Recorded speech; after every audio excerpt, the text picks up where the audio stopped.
नमस्ते मित्रों, कैसे हैं। मुझे उम्मीद है आप जहाँ कहीं भी होंगे, जिस रूप में भी होंगे, जिस अवस्था में भी होंगे, जीवन का आनंद ले रहे होंगे। मैं नरेंद्र कुमार वेलनेस कंसल्टेंट आप सबों का लिविंग हैप्पीली में स्वागत करता हूं और एक सवाल के साथ ही इस वीडियो की शुरुआत करता हूं कि क्या आप जानते हैं कि एक सरकारी कर्मचारी का वेतन कैसे तय होता है? क्यों हर 10 साल में लाखों कर्मचारियों की सैलरी एक झटके में बढ़ जाती है? और आखिर ये पे कमीशन नाम की क्या चीज़ है, वो क्या जादू कर देती है जो देश की अर्थव्यवस्था को भी हिला देती है? आज इस वीडियो में हम जानेंगे सेंट्रल पे कमीशन का सच, जहां की 49 लाख सेंट्रल गवर्नमेंट एम्प्लॉय और 65 लाख सेंट्रल गवर्नमेंट पेंशनर हैं, जिसमें कि डिफेंस पेंशनर जो 36 लाख हैं ये भी शामिल हैं। तो फर्स्ट सीपीसी से लेकर 8 सीपीसी तक का पूरा इतिहास, पूरा लेखा जोखा, पूरा हिसाब आप देखने जा रहे हैं। इसके साथ ही फिटमेंट फैक्टर की क्या सच्चाई होती है, कितनी बढ़ती है सैलरी, कितनी बढ़ती है पेंशन, गवर्नमेंट सैलरी की सीक्रेट क्या है और कौन सा सीपीसी सबसे फायदेमंद था, किस वेतन आयोग ने बदली आपकी जिंदगी, गवर्नमेंट सैलरी कैसे बनती है, कैसे बढ़ती है, पिछली सभी सीपीसी की हम तुलना भी यहाँ करेंगे। और एट्थ पे कमीशन जो कि बड़ा ही इंतजार है हम सबों का, ये कब आएगा? तो हर आयोग की सिफारिशें, उनके पीछे की रणनीति और देश पर उनका असर, आप कह सकते हैं ऑल पे कमीशन इन वन वीडियो। अगर आप एक सरकारी कर्मचारी हैं, पेंशनर हैं या यूपीएससी, एसएससी के किसी भी पद के लिए एस्पायर करते हैं या स्टेट गवर्नमेंट में भी काम करते हैं, तो स्टेट गवर्नमेंट के भी जो सीपीसी आते हैं केंद्र वाले पर ही आधारित होते हैं। हालांकि उनका रेट अलग होता है क्योंकि उनके आमदनी रेवेन्यू कम होते हैं, वो सेंट्रल जैसा देने को अफोर्ड नहीं कर सकते हैं, उनके पूरे स्लैब अलग होते हैं। तो यह एक आम जनमानस के लिए भी उपयोगी है अगर आप सजग नागरिक हैं तो ये वीडियो आप सबों के लिए एक खजाना के रूप में साबित हो सकता है। तो इस वीडियो को अंत तक देखें, क्योंकि अंत में मिलेगा वो सवाल जो आपके कैरियर और समझ दोनों को बदल सकता है। अब मैं वीडियो में आगे बढ़ूं इससे पहले Narendra Kumar wellness consultant entrepreneur trainer आप सबों से आग्रह करता हूं कि अगर आपको वीडियो पसंद आए तो अवश्य ही लाइक करें, और अगर हमारे चैनल लिविंग हैप्पीली को अभी तक सब्सक्राइब नहीं किया तो अवश्य ही सब्सक्राइब करें। कमेंट के जरिए से आप पूछें, बताएं, मैं यथाशीघ्र जवाब देने का भी प्रयास करूंगा। सगे संबंधियों के साथ भी साझा करें ताकि वो भी लाभार्थी हो, और बेल आइकन अवश्य ही पुश कर। तो अब मैं बात करता हूं कि व्हाट इज पे कमीशन, केंद्रीय वेतन आयोग आखिर होता क्या है? तो यह है भारत सरकार, government of India, finance ministry, वित्त मंत्रालय के व्यय विभाग, डिपार्टमेंट ऑफ एक्सपेंडिचर और उनके इम्प्लीमेंटेशन सेल जो हैं ये लागू करते हैं, जो कि नॉर्थ ब्लॉक न्यू दिल्ली में अवस्थित है। तो ये तो जेनेसिस हो गई कि इसके लिए कौन से विभाग हैं, है ना। अब हम जानते हैं कि ये सेंट्रल पे कमीशन क्या है। तो आप बड़े ही साधारण शब्दों में, सरल शब्दों में समझें कि यह भारत सरकार द्वारा समय समय पर, अक्सर 10 सालों पर गठित एक संवैधानिक संस्था है, कॉन्स्टिट्यूशनल बॉडी है, जिसका मुख्य उद्देश्य केंद्र सरकार के कर्मचारी, सेंट्रल गवर्नमेंट एम्प्लॉय और पेंशन भोगियों, पेंशनर के वेतन, भत्तों, उनके जो अलाउंसेस होते हैं, सुविधाओं होते हैं और जो सर्विस कंडीशन होते हैं, सेवा शर्तें होते हैं, इनकी रिव्यू की जाती है, समीक्षा करना है और उसमें संशोधन हेतु सिफारिश करना होता है। यह आयोग लगभग हर 10 वर्ष में एक बार गठित किया जाता है और इसकी सिफारिशें सरकारी व्यय, जो पब्लिक एक्सपेंडिचर होते हैं, और राजकोषीय नीति जो होती है, फिस्कल पॉलिसी, इस पर बड़ा गहरा प्रभाव, इम्पैक्ट डालता है। तो यह तो संक्षेप में भूमिका है कि व्हाट इज सीपीसी। अब हम एक एक करके अपने वादा के अनुसार आगे बढ़ते हैं। मुझे उम्मीद है आप पूरा धैर्य के साथ अपने साथ खाद्य पदार्थ, पेय पदार्थ, बेशक हेल्दी, अपने साथ रख के बैठिए, क्योंकि यह वीडियो हो सकता है लंबा हो और यह एक 8 सीपीसी का श्रृंखला है, उस श्रृंखला की यह पहली कड़ी है। तो मुझे उम्मीद है आप धैर्य के साथ हमारे साथ आगे चलेंगे। अक्सर मेरा वीडियो लंबा हो जाता है जहाँ कि मैं कुछ कर नहीं पाता हूँ। तो सबसे पहले हम बात करेंगे प्रथम वेतन आयोग की, फर्स्ट सीपीसी की। इसके अध्यक्ष जो चेयरमैन कहलाते हैं श्रीनिवास वरदाचार्य साहब थे और इसका गठन कॉन्स्टिट्यूशन जनवरी 1946 में किया गया था। और आप समझ ही रहे हैं कि ये देश की आज़ादी से पहले ही इसका गठन हो गया था। और इसकी रिपोर्ट प्रस्तुति, जो रिपोर्ट सबमिशन है, ये मई 1947 में हुआ था। यह क्या था समय? हमारी देश ब्रिटिश शासन के अधीन थी, हम पराधीन थे और भारत आज़ाद होने के जस्ट कगार पर था। वर्ल्ड वार 2 तुरंत हुआ था। जो हमसे बुजुर्ग हैं ये सब खूब आराम से विजुअलाइज कर सकते हैं कि क्या हालात उस टाइम, अगर हमारे व्यूअर में हैं तो 1947 वाले तो यहाँ प्रशासनिक ढांचे को भारतीय ज़रूरतों के अनुसार ढालने की आवश्यकता थी। उस ख्याल से इसका गठन किया गया था। अब मैं बात करूंगा कि क्या मुख्य सिफारिशें थी फर्स्ट सीपीसी की, यानी कि की रिकमेंडेशन क्या थे। तो इसका टैगलाइन था, जो अगर परीक्षार्थी हैं तो उनके लिए बड़ा ही महत्वपूर्ण है। उसका टैगलाइन था फर्स्ट सीपीसी का, लिविंग वेज, अर्थात जीविकोपार्जन योग्य वेतन की इस अवधारणा पर आधारित थी। उस समय आपको जान के बड़ा ही आश्चर्य होगा कि मात्र 55 रुपया, ओनली 55 रुपीज़ मिनिमम वेतन तय किया गया था और मैक्सिमम 2000 मात्र था।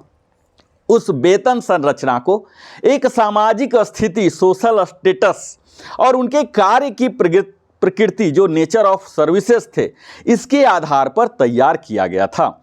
और यहाँ यह ध्यान दिया गया कि मानकीकृत वेतनमान, यानी कि स्टैंडर्डाइज पे स्केल की यहाँ से शुरुआत की गई। यहीं पर महंगाई से बचाव हेतु डियरनेस अलाउंस, जो आज डीए डीआर पेंशनर के लिए डीआर कहलाते हैं, इसकी सिफारिश भी की गई थी।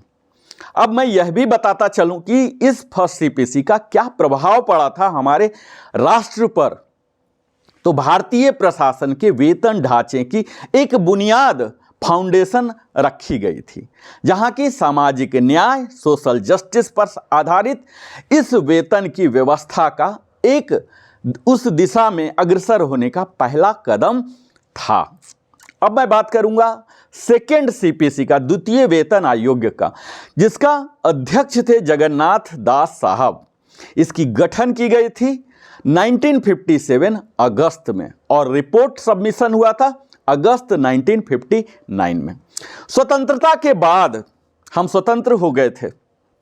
इसके बाद देश में एक आर्थिक बदलाव और बढ़ती हुई जो महंगाई थी, इसके चलते वेतन पुनर्निर्धारण आवश्यक हो गया था, नहीं तो उसको मिटिगेट नहीं कर पा रहे थे जो हमारे स्टाफ थे। तो इसकी जो मुख्य सिफारिशें थी, यह था सिंप्लीफिकेशन, वेतन संरचना का सरलीकरण यहाँ किया गया था। और यहाँ जो न्यूनतम वेतन था, मिनिमम वेजेज की अवधारणा को 15वें भारतीय श्रम सम्मेलन, जो इंडियन कमीशन का हुआ था, इसके आधार पर, लेबर कॉन्फ्रेंस जो हुआ था, इसके आधार पर अपनाया गया। जो न्यूनतम वेतन मैंने बताया कि फर्स्ट सीपीसी में 55 रुपये 55 था, तो इससे बढ़ाकर 80 रुपये प्रति माह कर दिया गया था।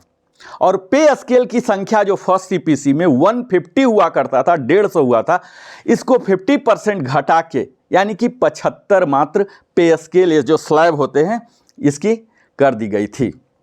अब इसका प्रभाव क्या पड़ा था? तो वेतन में वृद्धि हुई, तो इससे निश्चित है कि सरकारी खर्च में बढ़ोतरी हो जाएगी।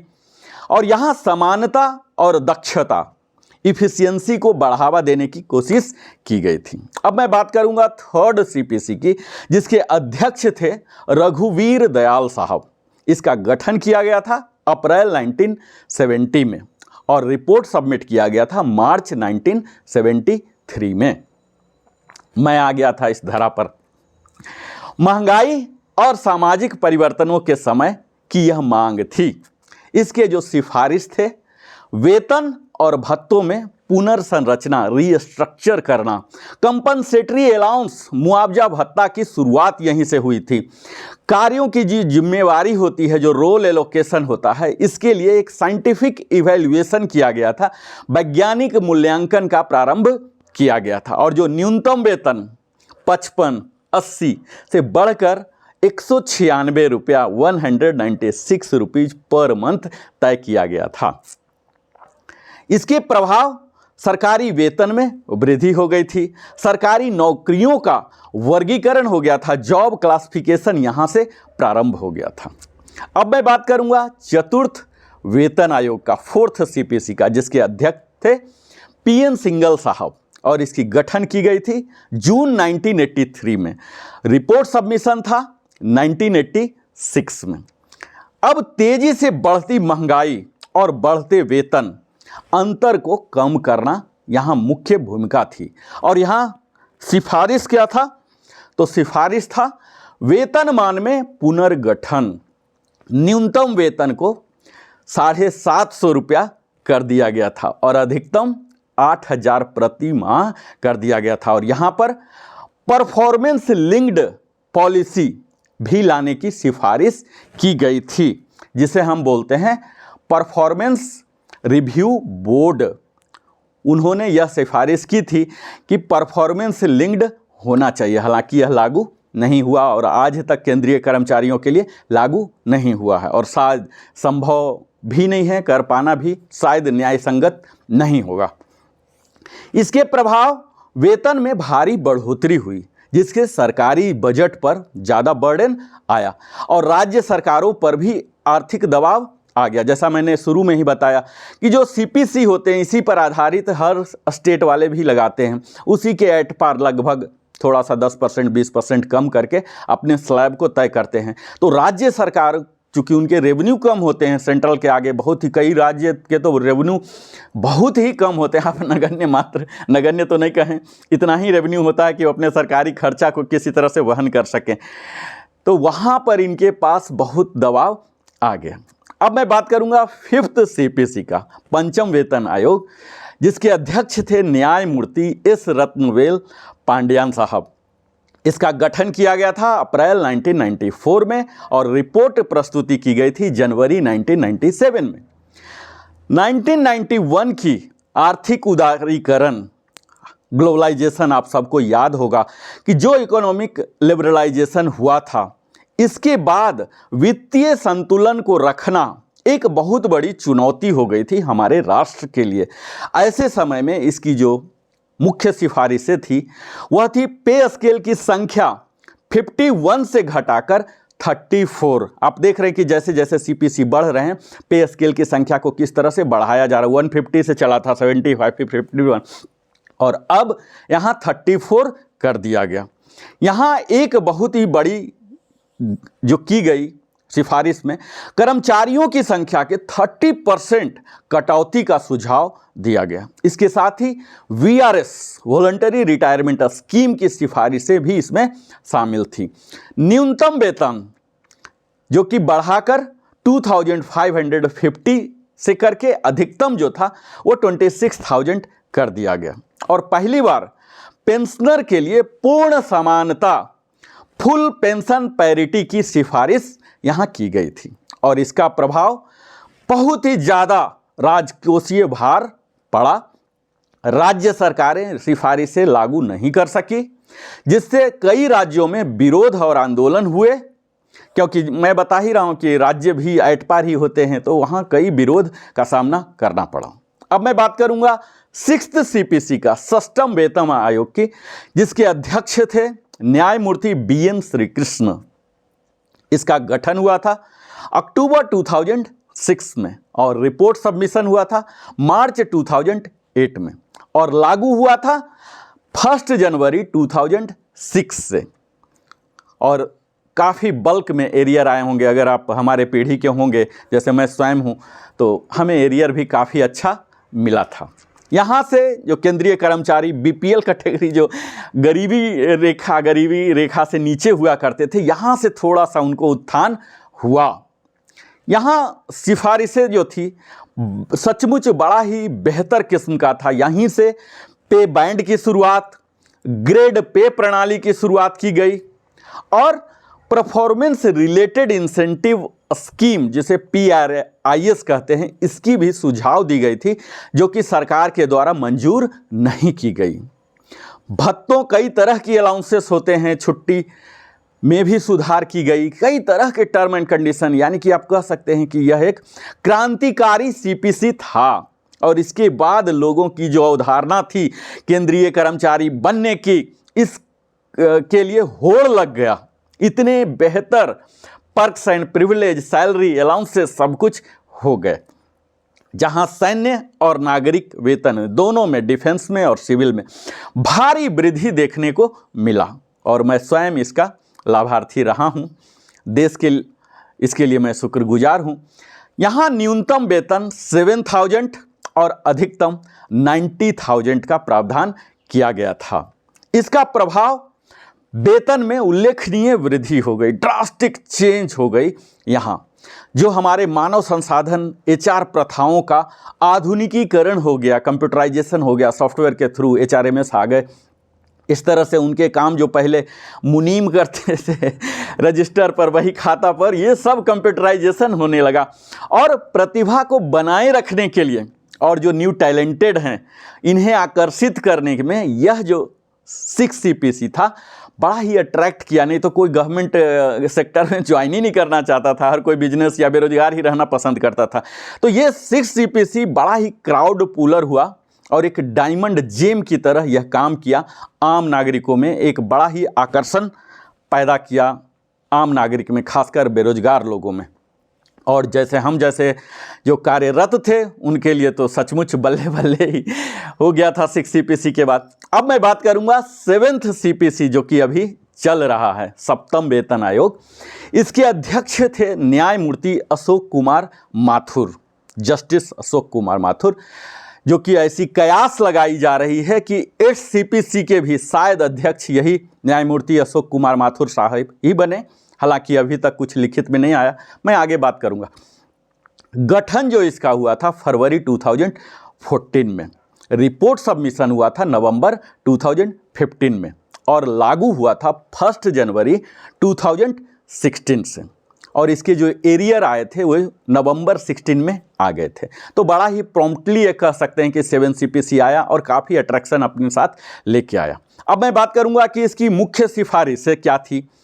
तो जो 6 CPC में पे बैंड और ग्रेड पे लगाया गया था, इसे समाप्त कर दिया गया और न्यू पे मैट्रिक्स बनाया गया और न्यूनतम वेतन 18,000 रखा गया और इसी तरह से पेंशन न्यूनतम 9,000 हो गया और अधिकतम जो है ये 2.5 लाख प्रति माह जो आज भी चल रहा है। हमारे महामहिम का जो वेतन है 2.5 लाख, हालांकि 2.5 लाख पर DA नहीं लगते हैं।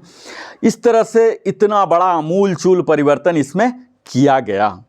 यहाँ एनुअल इंक्रीमेंट को प्रदर्शन आधारित करने की सिफारिश की गई थी, लेकिन सरकार के द्वारा इसे खारिज कर दिया गया, जो लगभग 3% 7 CPC में रिकमेंडेशन था, जो कि 3% अभी भी चल रहा है। आपके मूल वेतन का 3% प्रति वर्ष, कोई पदोन्नति नहीं भी मिला है तो इंक्रीमेंट मिलेगा। इस 7 CPC के एक महत्वपूर्ण फीचर थे कि यहाँ ई-गवर्नेंस और डिजिटल जो प्रणाली है जो आज भी चल रहे हैं, जैसे हम डिजिटल इंडिया कहते हैं, डिजिटल यूजर इंडिया कहते हैं, ये सब की शुरुआत यहाँ हो गई थी। इसे प्रमोशन यहाँ दिया गया था और इसी 7 CPC में OROP, 1 रैंक 1 पेंशन को समर्थन भी मिला था। और इसके बाद आज OROP 1, OROP 2, OROP 3 भी आ चुका है, जिसके बारे में हम विस्तार में बात करते ही रहते हैं अपने OROP श्रृंखला में। इस 7 CPC का प्रभाव क्या पड़ा, जो लगभग हमारे आज 49 लाख से लेकर 50 लाख तक कर्मचारी हैं, केंद्रीय कर्मचारी, और 65 लाख पेंशनर बंधु हैं, जिसमें 36 लाख तो हमारे प्रतिरक्षा विभाग के ही हैं। तो इन सबों को लाभ मिला और कुछ संगठनों ने फिटमेंट फैक्टर 2.57 बढ़ाने को लेकर मांग की थी। इसका विरोध भी किया गया था क्योंकि ये उस समय के हिसाब से 2.57 बहुत ही कम था। इसके लिए बहुत दिन तक विरोध प्रदर्शन चला, लेकिन कोई फर्क नहीं पड़ा। अब मैं बात करूंगा उस अष्टम वेतन आयोग का, जो कि हमारे पेंशनर बंधु, सर्विस होल्डर, जो बड़े ही बेसब्री से पिछले 20 मिनट इंतजार कर रहे थे, अब उनकी बात मैं करूंगा। हालांकि यह श्रृंखला है, श्रृंखला की यह प्रथम कड़ी है। मुझे उम्मीद है अगर आपको ये बेहतर लगेगा तो मैं इसे अपने टीम के द्वारा और बेहतर बनाकर करूं, लेकिन उसके लिए मुझे आग्रह करना पड़ता है कि आप सब देखते हैं लेकिन सब्सक्राइब नहीं करते हैं। आप सब्सक्राइब अवश्य ही करें। आपके सब्सक्रिप्शन से ना कि मेरा मोटिवेशन बढ़ता है, YouTube का एल्गोरिदम है कि वह ज़्यादा से ज़्यादा तक को रीच आउट कराता है। तो 8CPC यह अपेक्षित है, अभी तक आया नहीं है। इसका मैं स्टेटस ही बता सकता हूँ, जिससे कि पहला बात है कि लागू इसे होना है कब से, तो 1 जनवरी 2026 से लागू होना है। जब भी मिले, जब भी लागू हो, जब भी सिफारिशें आए, जब भी अनुमोदित हो जाए, जब भी इम्प्लीमेंट हो जाए, जो भी प्रावधान है उन सभी प्रक्रिया को पार कर ले, 1 जनवरी 2026 से आएगा। या तो करेंटली ही आ जाए, जिसके की संभावना तो नहीं लग रहे हैं, एरियर के साथ आएगा। अब इसकी जो टाइमलाइन है इसे मैं बता दूं कि बजट 2025 जो कि आदरणीय वित्त मंत्री के द्वारा जो प्रस्तुत किया गया था 1 फरवरी 2025 को, इसमें कहीं भी 8CPC का नामो निशान नहीं है। दूसरा, इसके लिए कोई फंड एलोकेशन नहीं है। जैसा कि मैंने बताया कि 1 जनवरी 2026 से है, जो कि इसी 25-26 का ही लास्ट क्वार्टर माना जाता है। तो अगर प्रोविजन करना था 8CPC का तो इसी बजट में हो जाना था, क्योंकि लास्ट क्वार्टर का है। तो यहाँ कोई बजट एलोकेशन नहीं किया गया है। तो यह तो आप तय ही समझ लीजिए कि 1 जनवरी से लेके 31 मार्च तक यह लागू नहीं होगा। ये बार बार मैं बोलता हूँ, लागू होने की तिथि वही होगी 1 जनवरी ही, चाहे कितना साल बाद भी मिले, लेकिन अभी इसके लिए रास्ता साफ नहीं है। अब इसके टाइमलाइन बोलूं कि प्रोग्रेस क्या है, तो 8CPC जो कॉन्स्टिट्यूशन है, गठन है, हमारे माननीय प्रधानमंत्री ने इसकी घोषणा कर दी है, गठन करने का आदेश पारित कर दिया है और इसको हमारे IB मिनिस्टर ने सबके सामने प्रेस में आके बताया कि इसकी गठन हो गई है। इसके अलग अलग टाइमलाइन हैं, 30 अप्रैल तक है इसका, कि जो NGO हैं या अलग अलग तरह के एसोसिएशन हैं, सोसाइटी हैं, ये सब रजिस्टर कर सकते हैं अपने अपने बिंदु को रखने के लिए। इसका गठन का तरीका लगभग वही होगा, एक चेयरमैन होंगे, 2 मेंबर होंगे और करीब 35 मेंबर्स होते हैं जो अलग अलग डिपार्टमेंट से डेपुटेड होते हैं, जैसे फाइनेंस से होंगे, डिफेंस से होंगे, तरह तरह के डिपार्टमेंट है, ये सब की वहाँ प्रतिनिधित्व होती है। इन सब से अभी तक टर्म्स ऑफ रेफरेंस रिलीज नहीं किया गया है, यानी कि अभी आप कह सकते हैं कि आधिकारिक रूप से गठन नहीं हुआ है। गठन करने का आदेश हो गया है। इसके सदस्य कौन रहेंगे, हालांकि कयास लगाई जा रही कि माथुर साहब होंगे।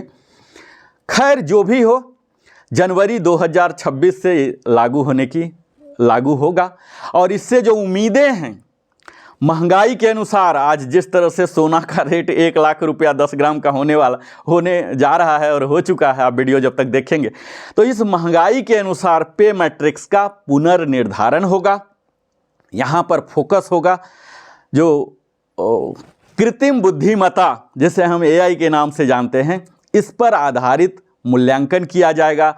रिमोट वर्क मॉडल हो सकते हैं, जॉब ऑटोमेशन पर ध्यान दिया जाएगा और यहाँ निजी क्षेत्र की जो वेतन संरचना है इससे मेल किया जाएगा। जो प्राइवेट सेक्टर हैं, अभी जो पैरिटी हैं, आप देखते होंगे कि एक PSB के चेयरमैन साहब जो हैं और एक प्राइवेट बैंक के चेयरमैन हैं, उन दोनों के इसमें पैकेज में या पेमेंट में कह लीजिए 1/10 से भी ज़्यादा का डिफरेंस होता है। तो इसी तरह से गवर्नमेंट के स्पेशली हायर पोस्ट पर जो हैं उनके बहुत ही कम पेमेंट होते हैं, पेंशन होते हैं। तो ये जो डिफरेंस है इसे कम करने का प्रयास किया जाएगा। हालांकि यह देखा गया है कि प्राइवेट सेक्टर में लोअर लेवल में बहुत ही कम होते हैं, लेकिन गवर्नमेंट सेक्टर में, लोअर सेक्टर में भी एक सम्मानजनक स्थिति रहती है। तो यहाँ पर हम यह देखेंगे कि पेंशनरों और कर्मचारियों की नवीनतम जो उनकी आवश्यकताएं हैं, इस तमाम महंगाई को देखते हुए, आधुनिक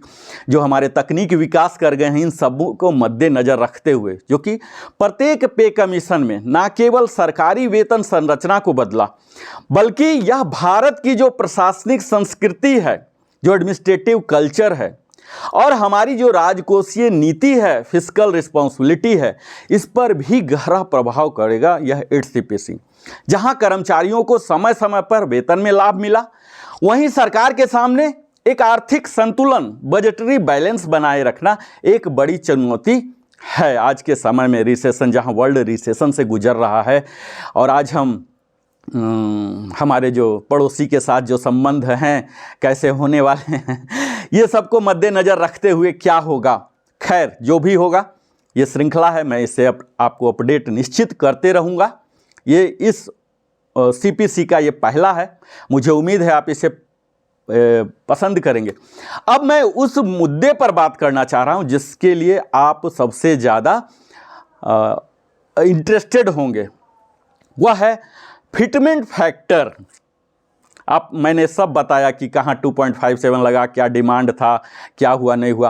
तो आप थोड़ा सा संक्षेप में ही जान लीजिए। हालांकि मेरा वीडियो ऑलरेडी लंबा हो चुका, संक्षेप अब नहीं रहा, पर समय की ज़रूरत है, तो अगर विषय की ज़रूरत है तो मैं परहेज नहीं करूँगा। फिटमेंट फैक्टर को जानने के लिए आपको यह समझना पड़ेगा कि यह एक गुणक है, मल्टीप्लायर होता है, जिसका उपयोग पुराना वेतन जो प्री रिवाइज बेसिक पे है, इसको नए वेतनमान में परिवर्तित करने के लिए किया जाता है। यानी कि अभी जो पुराना वाला था बेसिक, उसको कितना गुना किया जाए, ये एग्जैक्ट नेट डिफरेंस नहीं होता है। क्योंकि अभी के समय में देख लीजिए, मैं मई में वीडियो बना रहा हूँ, तो अभी 55% DA हो चुके हैं। अगर किसी का 20,000 रुपया है, 20,000 रुपया मूल बेसिक है, तो 55% ऑलरेडी है। तो ये आपके हो गए करीब 1.78%। तो इतने तो होने ही हैं। इस तरह से मैं विस्तार में अगले वीडियो बहुत ही लंबा हो रहा है, उसके फिटमेंट फैक्टर के बारे में बाद में मैं विस्तार में PPT के द्वारा बताऊंगा।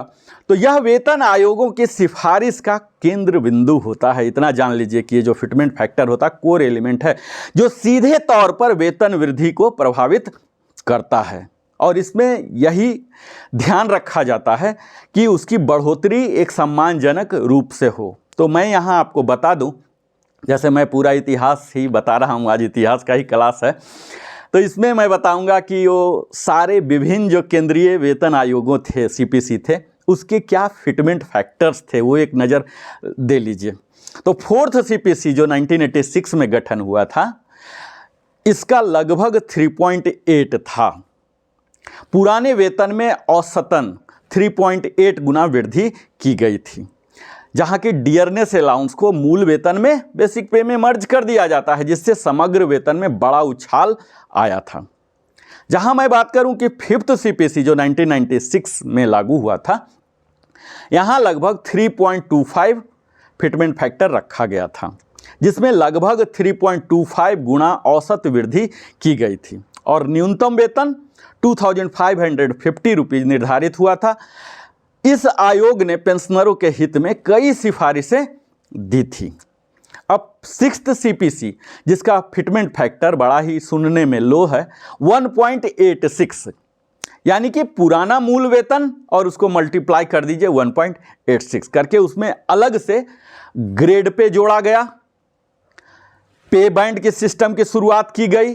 तो भले ही मूल वेतन आपको सुनने में कम लग रहा 1.86, लेकिन उसके अलावे कई एलिमेंट थे और उन एलिमेंट्स पर भी DA रखा गया। तो खैर, जो भी कारण रहा हो, 7 CPC में जो फिटमेंट फैक्टर रखा गया 2.57, यानी कि 1.86 से 2.57 बढ़ा दिया गया, जो सुनने में बेहतर। लेकिन इसके साथ ही न्यू पे मैट्रिक्स बना दिया गया, जहां की ग्रेड पे और पे बैंड जो 6 CPC में इंट्रोड्यूस किया गया था, इसे हटा दिया गया। तो इस तरह से हर बार कुछ ना कुछ सरकार की जो नीतियां होती हैं, वहाँ जो नीति निर्धारक हैं, इनके माइंडसेट पर, मानसिकता पर निर्भर करता है। और ये होना भी चाहिए। अगर हम सुधारवादी समाज में हैं, अगर हम राष्ट्र को चाहते हैं कि आधुनिक बनाएं, सुपर पावर बनाएं, तो सदैव आपको एक्सपेरिमेंटिव होना है, बदलाव लाते रहना है, उसके लिए तैयार रहना है। और हम आम जनता, आम नागरिक को उस बदलाव को स्वीकार करने के लिए तैयार भी होना है। और साथ साथ अगर उसमें कोई कमियां हैं, कोई एनोमलीज हैं, तो इसे प्रस्तुत भी करने की ज़रूरत है। यहाँ कोई डरने की ज़रूरत नहीं है। अब मैं बात कर रहा हूँ 8 CPC जो अपेक्षित हैं, एक्सपेक्टेड हैं। यहाँ संभावित जो फिटमेंट फैक्टर है 3.68 से लेकर 3.84, जो अधिकतर कर्मचारी संगठनों की मांग है। और आज आप सोशल मीडिया में देख ही रहे होंगे कि 3.68 हो गया, 3.85 हो गया, और उन्होंने कई तरह के टेबल भी फार्मूलेट कर लिया। लेकिन अभी तक कोई भी आधिकारिक सूचना नहीं है। मांग यह भी है कि जो न्यूनतम वेतन अभी 18,000 है, इसे बढ़ाकर 26,000 कर दिया जाए। फिटमेंट फैक्टर हर वेतन आयोग में बदलता रहा है, जैसा कि मैंने बताया ही। जो हम कर्मचारियों की, पेंशनर की क्रय शक्ति, महंगाई और सरकार की वित्तीय स्थिति को ध्यान में रखकर तय किया जाता है। जहां आपने देखा कि 7 CPC में फिटमेंट फैक्टर 2.57 रखा गया था, जिसे कर्मचारियों ने न्यूनतम और असंतोषजनक बताया था। 7 CPC से अधिकतम लोग खुश नहीं थे, इसीलिए 8 CPC में बड़ी उम्मीद, कयास लगा के बैठे हैं। लेकिन इतना तो आप जान ही लीजिए कि आपका जो भी वेतन आ रहा नेट, उसमें कम से कम 10% तो बढ़ोतरी होगा ही, अदरवाइज CPC का क्या यूज है। मिनिमम और मैक्सिमम जो कर्मचारी संस्थाओं का मांग है वो 38% है, यानी कि मौजूदा जो हमारे नेट पे, ग्रॉस पे हैं, ग्रॉस पे में 38% की बढ़ोतरी हो जाए, क्योंकि महंगाई इतना ज़्यादा बढ़ गया है। तो अगर आप देखें कि 38% की मांग है और 10 तो कम से कम होगा, तो अगर बीच की रास्ता भी तय होता है तो 20 से 25% नेट बढ़ोतरी तो होने की उम्मीद हम लगा ही सकते हैं। और यह उम्मीद हमारा जायज़ होगा। क्या जायज़ होगा, क्या है, क्या नहीं है, मैं रूमर और अफवाह और स्पेकुलेशन से अपने आप को बचाना चाहता हूं। मैं तभी वीडियो बनाता हूं जब कन्फर्म प्रामाणिक सूचना मिल जाता है, क्योंकि कयासों पर तो हंड्रेड्स ऑफ वीडियो बनाए जा सकते हैं जिसमें मेरी श्रद्धा नहीं है। मैं रूमर बेस्ड नहीं बनाता हूं, आपने देख ही लिया होगा। तो ये था सेंट्रल पे कमीशन का एक गहराई से विश्लेषण, एक ऐसा जो कि एक आम जनमानस को भी, न कि लाखों कर्मचारियों को यह जिंदगी बदलती है, ऐसा सफ़र है CPC का, और देश के आर्थिक तंत्र को एक नया आकार देता है। यह एक उस परीक्षा के लिए जो एस्पायर कर रहे हैं उनके लिए भी ज़रूरी है। वहाँ कई क्वेश्चन इससे भी आ सकते हैं डायरेक्ट MCQ में। और एक आम जनमानस, जागरूक नागरिक को तो यह चाहिए ही कि सरकार का खर्च कैसे होता है, किस प्रकार होता है, क्या प्रावधान है, यह सब ही हमें जागरूक नागरिक बनाता है। अगर यह संपूर्ण जानकारी आपको उपयोगी लगा हो, अगर लगा हो कि कुछ स्पेशल जानकारी यहाँ दिया गया है जो कि आम वीडियो में नहीं पाया जाता है, तो इस वीडियो को और हमारे मेहनत को अवश्य ही आप सराहना करें, लाइक करें और अपने सगे संबंधियों, मित्रों के साथ साझा करें, ताकि हर सरकारी कर्मचारी, छात्र और जो जागरूक नागरिक हैं, इन सबों तक यह प्रामाणिक जानकारी उन तक पहुँचे। और कमेंट सेक्शन में आप ज़रूर बताएं, अगर आप पेंशनर हैं, सर्विस होल्डर हैं, तो आपको किस वेतन आयोग ने, किस CPC ने सबसे ज़्यादा प्रभावित किया। और हाँ, सब्सक्राइब करना न भूलें, क्योंकि अगली वीडियो में हम लाएंगे पे कमीशन से जुड़े उन अनसुने तथ्यों को जिनके बारे में आप शायद ही किसी ने बताया होगा। तो ज्ञान फैलाइए, समझ बढ़ाइए और अपने अधिकारों के प्रति जागरूक बनिए। मिलते हैं अगले वीडियो में, तब तक के लिए जय हिंद, वंदे मातरम। फिर से मिलता हूँ अगले वीडियो में। बहुत बहुत धन्यवाद, आपने जीवन की बहुमूल्य समय हमारे साथ बिताया। फिर से मिलता हूँ,